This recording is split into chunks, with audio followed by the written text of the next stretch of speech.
aneurisma. Entonces ocurre en arterias, venas,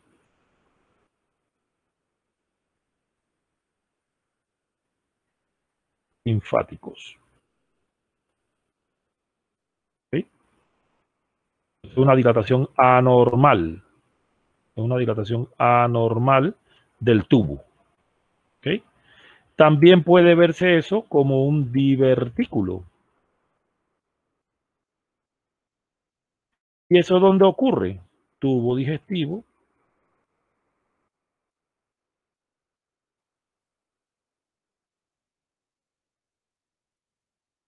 tráquea y bronquios.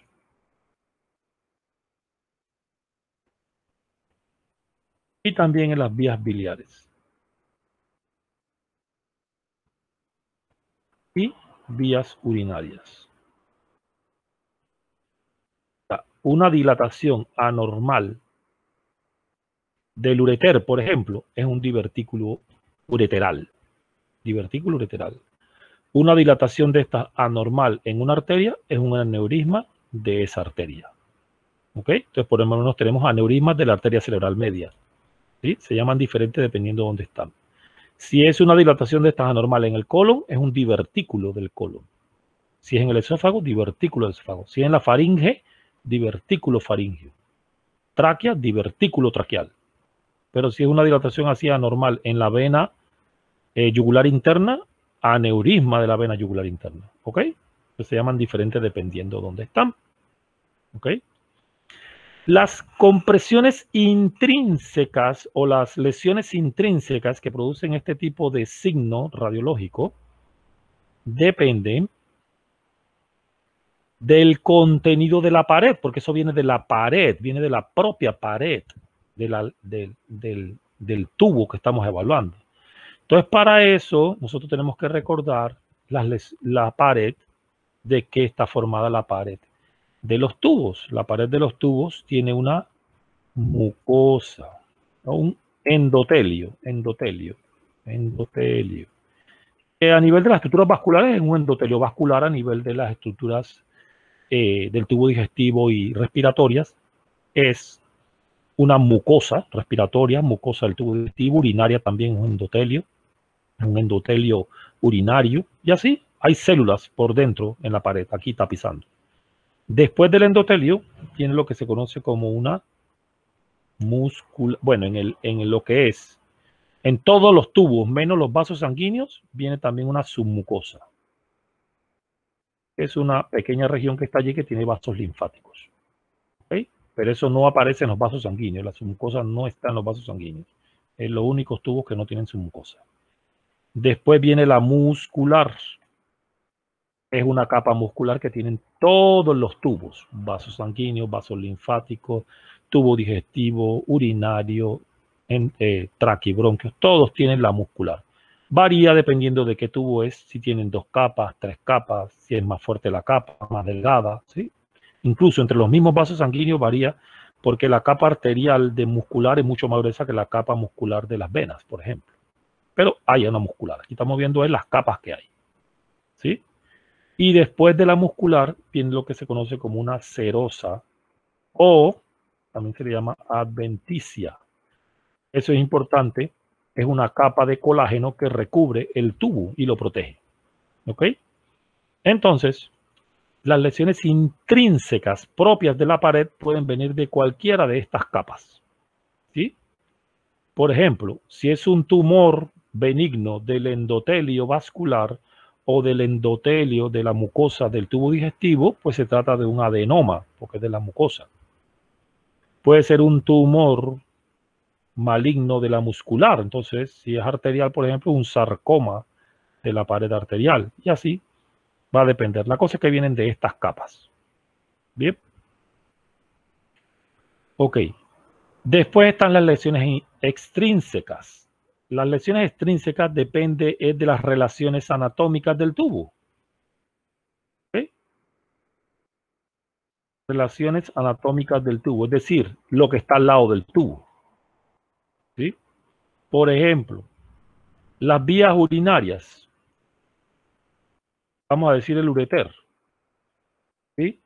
Allí al lado están los músculos psoas, hay algunos vasos sanguíneos, ¿sí? Hay ganglios. Entonces, eso podría ser lo que produjera una compresión, alguna lesión del psoas, alguna lesión de los ganglios de vasos sanguíneos, podrían comprimir las vías urinarias.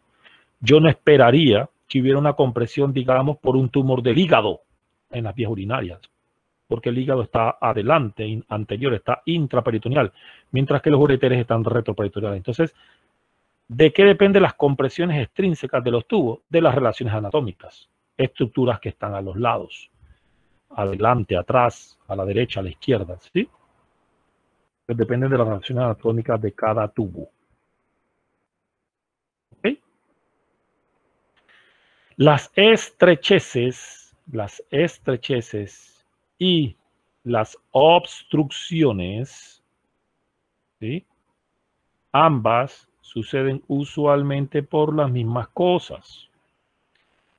En vasos sanguíneos, principalmente arterias, es donde más ocurren.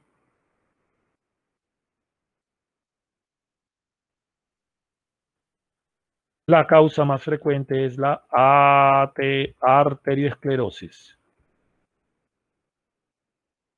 Es la causa más frecuente de las estrecheces y las obstrucciones. Recordemos que las arterias por el acúmulo de la grasa dentro de las paredes y el células y mediadores celulares que va haciendo que se engruese la pared por dentro hasta que va estrechando la luz, pasa por donde pasa el contenido y produce al final una obstrucción. ¿Ok? Eso ocurre allí. Pero, por ejemplo, en tubo digestivo, en tubo respiratorio como la tráquea y los bronquios, en vías biliares, vías urinarias, ¿sí? Ocurren protecciones intrínsecas que son irregulares de la pared que van estrechando o pueden llegar a obstruir. Y las más frecuentes son de dos tipos, las que producen esto. Inflamatorias, digamos, que generalmente son secundarias a infecciones. ¿Sí? Y cáncer, tumores malignos. ¿Sí? Eso es en los otros tubos, que no son vasos. Cuando digo no son vasos, no vena, no arteria, no linfático. ¿Ok? Aunque en ellos, o sea, en estos otros ocurren, aunque en los que son inflamatorio y cáncer también podría ocurrir acá, menos frecuente, pero también es lo más frecuente. ¿Ok? ¿Estamos claros hasta aquí? Me imagino que sí, ¿verdad? Si no, cualquier duda, pues me la hacen llegar. Y la ruptura, como la ruptura ocurre por una causa interna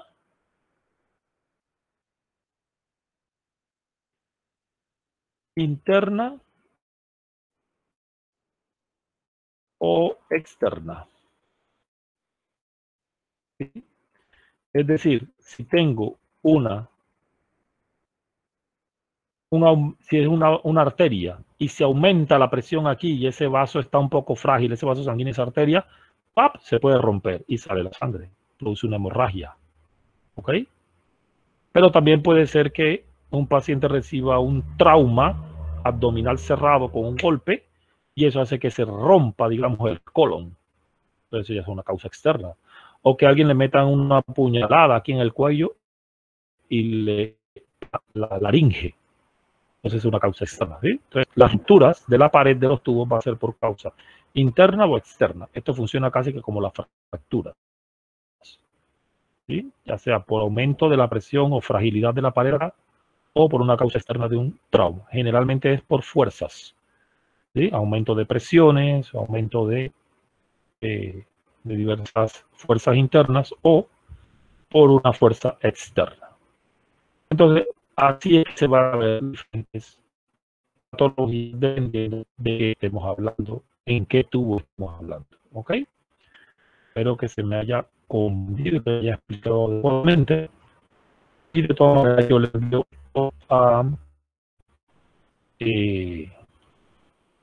al Classroom para que lo tengan. Quise hacer el paréntesis allí porque esto nos va a servir para entender todos los tubos de aquí en adelante. Pues ahorita lo que más nos interesa, hablando de endocráneo, cuando hablamos de cráneo, es de la patología a nivel de las arterias y las venas del cerebro y del cerebelo, de todas las células del cerebro. Bien, entonces continuando acá, ya vimos pues la semiología de los tubos, vimos los diferentes métodos de imagen que se pueden utilizar para la evaluación de las patologías del cráneo y endocráneo, rayos X, ultrasonido en sus diferentes modalidades, la tomografía computada y la resonancia magnética. ¿Ok? Hay una clasificación en las lesiones que se encuentran adentro del cráneo, pero por fuera del cerebro, ¿sí? Es una clasificación la cual depende de dónde se ubican las lesiones. ¿Ok? Una lesión se encuentra dentro del tejido cerebral, o sea,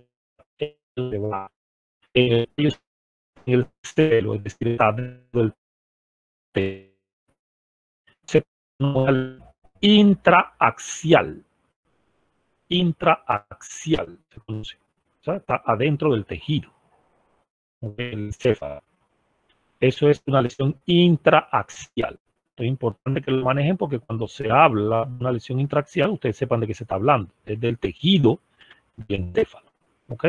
Ya sea cerebro, cerebelo, tallo cerebral. Bien.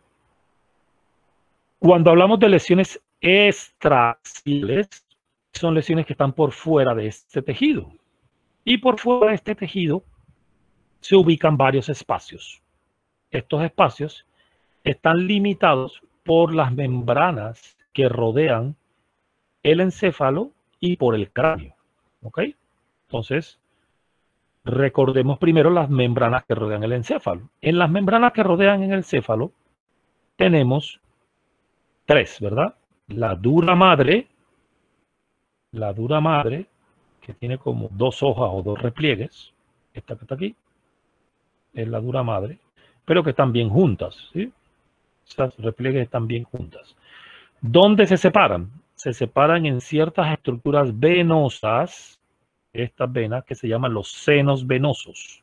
Ese repliegue, esa doble hoja se separa solamente para formar las estructuras venosas llamadas senos venosos. De hecho, y para afirmar, cubren el cráneo junto a la hoja, que se considera la hoja que forma los senos venosos en ciertos puntos. Esta estructura venosa. Pero por fuera de la dura madre, anatómicamente, tenemos la tabla interna ósea. Entonces, para recordar un poco, vamos de afuera hacia adentro. Primero tenemos piel, ¿verdad? La piel. Después de la piel viene el cuero cabelludo, es decir, el tejido subcutáneo que está por debajo de la piel. ¿Ok? Antes de llegar a la tabla externa ósea, la cortical externa del hueso, el cráneo tiene una membrana que es como casi como un punto del cráneo, una membrana dura, y eso ayuda a... Esta membrana recibe el nombre de la gálea.